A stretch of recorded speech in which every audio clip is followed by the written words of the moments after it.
Hindi po masyado naintindihan ni Congressman Marcoleta yung katanungan niya. Congressman Marcoleta, you cannot move because you are not a member of this committee. It's good that you have raised that, Mr. Chair. I am a vice chair of this committee. On September 4, I was surprised because I saw the journal that I was replaced by my comare. The question is, if I am replaced as a vice chair, does that automatically mean that I am removed as a member of this committee?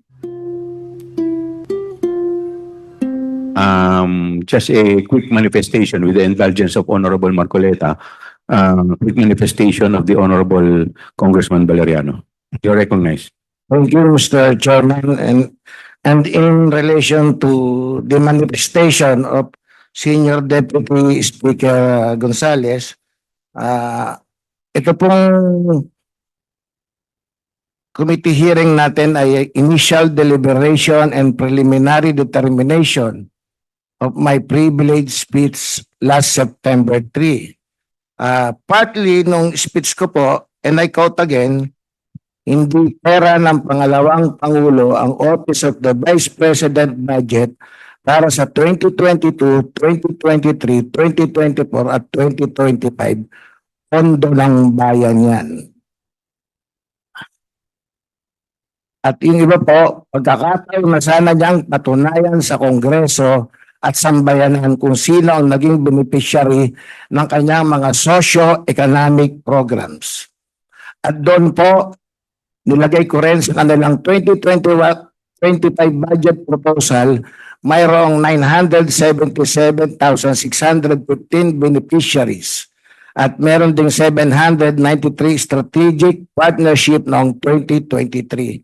Ako pa yung natuwa kanina sa pagdating ni Vice President dahil ang buong akala ko ay masasagot niya yung katanungan ko sa privilege speech.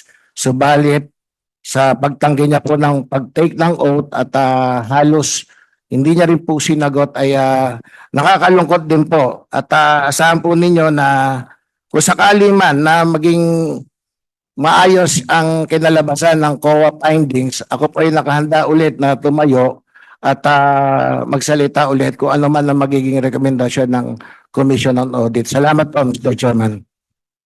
Thank you. The Honorable Marcoleta is now recognized for his interpellation. Maraming salamat, Mr. Chair.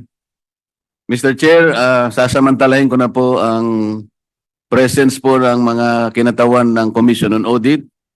Gusto ko po sanang itanong mula sa kanila, ano-ano pong mga opisina ng ating pamahalaan o ahensya ang pinagkakalooban po ng intelligence and confidential funds?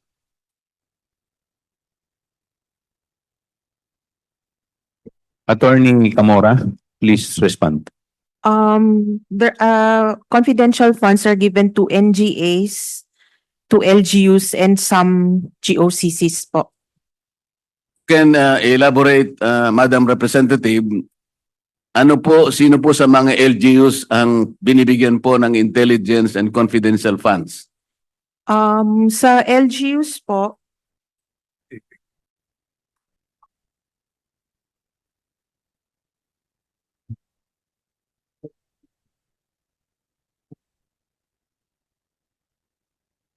depende po sa LGU, sa POP po nila, Mr. Chair. Hindi po ba yung mga opisina ng mayor ay nakakatanggap ng intelligence and confidential funds? As long as it is part of their budget, Madam Chair, Mr. Chair. Kaya nga po tinatanong ko sa inyo, kayo po nakakaalam kasi kung sino-sino sa kanila. Karaniwan po yung opisina ng mayor, nakatatanggap po, maaaring hindi lahat, ngunit nakatatanggap po basically yung opisina ng mayor. Tama po? According to the joint circular po, LGUs whose peace and order is a priority concern, sila po usually yung nag-allocate ng confidential. Kaya nga po, base po sa record ninyo, may mga mayors po, opisina ng mayor ang nakatatanggap ng confidential and intelligence funds. Kasi po kayo ang nag-o-audit eh. Yes po, Mr. Chair. Para hindi na tayo magtagal, ganun lang kasi Pati po opisina ng gobernador nakakatanggap din po ng ganong klaseng pondo, hindi po ba? Yes, Mr. Chair. Yun pong PNP nakakatanggap po.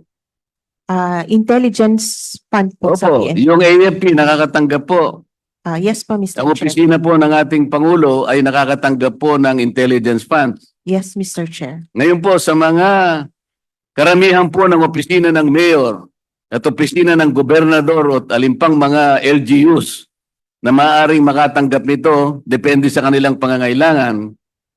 Yung AFP at saka yung ating kapulisan at ang ating opisina po ng ating Panguluhan. Masasabi po ba ninyo na merong na-issuean po ng notice or notices of disallowance sa napakaraming opisina na tumatanggap ng ganitong pondo? Mr. Chair, pagka meron naman pong mga ibang agencies na Kaya nga po gusto ko pong malaman, halimbawa 2022 at saka 2023, ballpark figures lang po, ilan po sa mga official at sa mga opisina ng mayor na nakatanggap ng confidential or intelligence funds ang subjected to notices of disallowance? Ilan po sa opisina ng gobernador, ganun din po yung tanong. At saka sa iba't ibang mga opisina po, para malaman lang natin, kahit ballpark figures lang, ilan po yung na-issue nyo na notices of disallowance concerning these types of funds? Mr. Chair, wala po kaming data on the said information today because we only have data on the OVP po. I cannot give an exact number. Bakit po? Kasasabi nyo lang na meron din kayong sinubject sa notice of disallowance eh. Bakit po yung opisina lang ng OVP ang meron kayong record? Yung hawak po namin ngayon, Mr. Chair, since ito po yung subject ng inquiry, we are prepared as to the OVP. Pero as to other O sige po, agencies- ganito na lang. Meron po ba kayong estimated na bilang ng na-issue nyo na kayo po kasi pag intelligence and confidential funds, kayo po yung auditing unit ang nakatoka para tingnan po ang pagkakagasta ng tipo ng fondong ito. Tama po? Tama po, Mr. Okay. Chair. Makapagsasabi po ba kayo ng estimated number? Ito po, kinabibilangan ng opisina ng mayor, ng gobernador, ng ISAP, ng kung ano-ano. Ng siguro po, maski National Intelligence Security Council, AFP, ang kapulisan. Can you provide us a ballpark number of the notices of disallowance that your office has initially issued?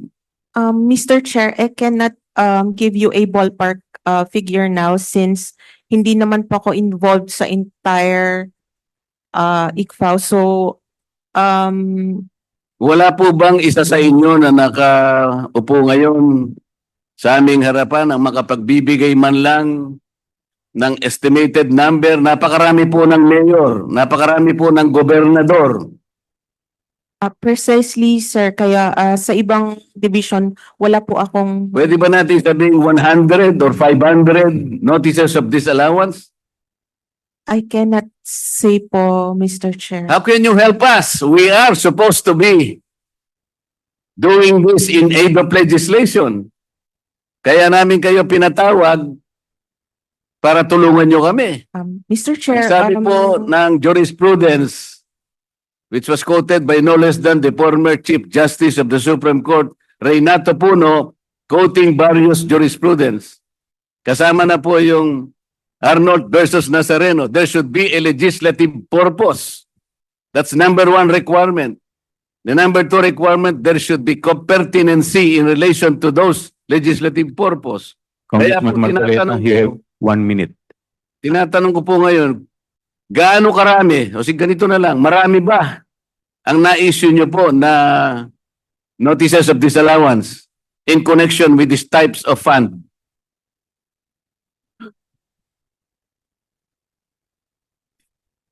Sir, I really cannot give an exact number Hindi nga sabihin mo today. lang, marami. Attorney, Medyo marami. Attorney Camora, could you please submit the documents that the Honorable Marcoleta is requesting? Yes. Kasi sa ngayon, bago As to the mag-close, numbers. Mr. Chair, I want Yes, to wind Mr. up now. Yes. I want please to wind wind up now. Can you at least sabihin mo lang, marami, medyo marami. Pati ba naman yun, hindi mo... Ang dami po nating mayor dito sa buong Pilipinas, ang daming gobernador, pati kapulisan, ISAP, AFP. So sabi mo kanina, marami na-cover ng ilan ba? Madam Chair, kung yung current year, I can answer na O yung Ilang on the average noon, yung halimbawa 2020, 2021, 2022, by way of your experience, by way of your former data. previous years po, I cannot say since bago lang po ako sa ICFAO. So we could just provide you po with the documents. Please wrap up. One last question, Congressman Marcoleta. To the other members of the Commission on Audit, through your experience, let's say in the last 10 years, wala kayong may bibigay? Alam po ninyo kung bakit ko tinatanong ito? Kung marami po kayong na-issue, at alam ko marami talaga, na notices of disallowance, pupuntahin natin dito lahat, hindi lang ang Office of the Vice President at dapat umupo dito. Lahat na po ng inisyuhan nyo ng notices of disallowance must sit here para makagawa po kami ng mas maganda, mas balanse na batas. Kung pag-uusapan po ay ang paggamit nitong intelligence funds. Do you understand, Madam? Yes, I understand po the question. However, The committee is expecting to receive the number as well as the pertinent records pertaining to the issuance of notices of disallowance to the municipal mayors, governors, the PNP, the AFP, and such other agencies who are recipients of intelligence and confidential funds, because later on we will also summon them and sit Congressman, with us. Thank you, Madam Chair, Mr. Chair. Congressman Marcoleta, you cannot move because you are not a member of this committee. It's good that you have raised that, Mr. Chair. I am a vice chair of this committee. On September 4, I was surprised because I saw the journal that I was replaced by my comare. The question is, if I am replaced as a vice chair, does that automatically mean that I am removed as a member of this committee? Before you answer that, Mr. Chair, I think I need some legal basis before you answer that. Yes, your removal from the vice chair, you were removed in a plenary session, House Rules.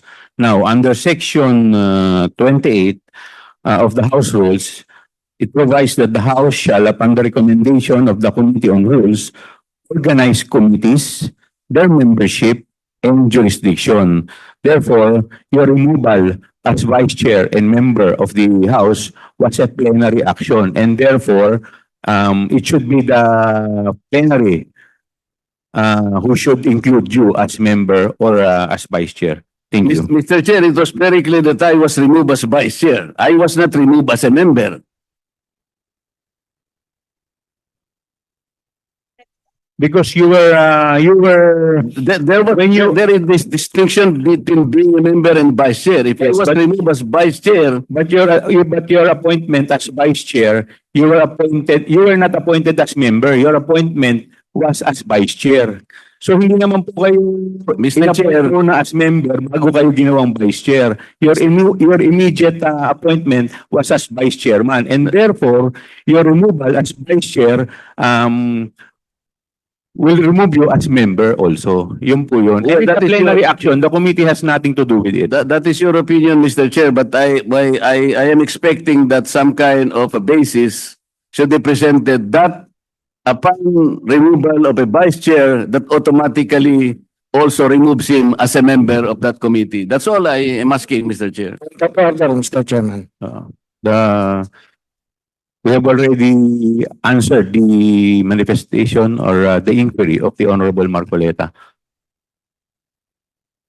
Next to interpolate is Mr. Chairman, Honorable Mr. Chairman, Yes, with the permission, with the indulgence of Honorable Dionisio, I would like to recognize the Honorable Paduano. Mr. Chairman, under our rules, there's a motion for a point of order.